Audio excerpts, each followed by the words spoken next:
এখন সুপ্রিম কোর্টে মামলা লড়তে পারি কিনা, কিভাবে চাকরি বাঁচানো যাবে, স্যারের সাথে সেই বিষয় নিয়ে আলোচনা হয়েছে।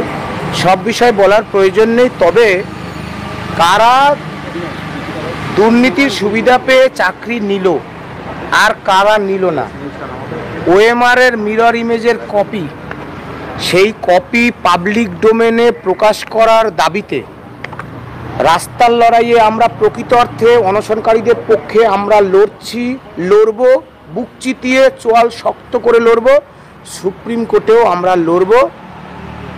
আগামীকালের মধ্যেই আমরা এই মামলা ফাইল করার চেষ্টা করছি যে ওএমআর এর মিরর ইমেজের কপি।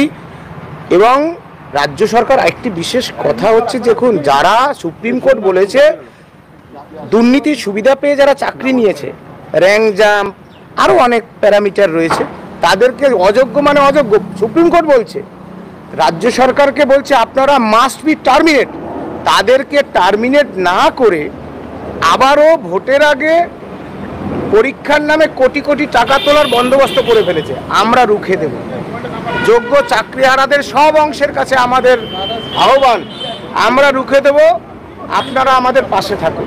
আপনারা এই মামলা জিততে হবে। পাশাপাশি রাস্তার লড়াই, প্রকৃত লড়াই, সেই লড়াই ছাড়া এই স্বৈরাচারী চোর দুর্নীতিগ্রস্ত রাজ্য সরকারের বিরুদ্ধে আপনারা লড়ে পেরে উঠবেন না। সুতরাং কোর্টের লড়াইয়ের জন্য যে আইনগত যে দিক, সে বিশিষ্ট আইনজীবী বিকাশ রঞ্জন ভট্টাচার্য হোক আর প্রখ্যাত আইনজ্ঞ মাননীয় প্রাক্তন বিচারপতি অভিজিৎ গঙ্গোপাধ্যায় স্যারের সাথে আমাদের যে দীর্ঘ আলোচনা, তাতে আমরা যে সিদ্ধান্তে এসেছি সবটা বলার প্রয়োজন নেই। কোর্টে দেখা হবে, যোগ্যদের চাকরি বাঁচাতে হবে, আমাদের একটাই উদ্দেশ্য।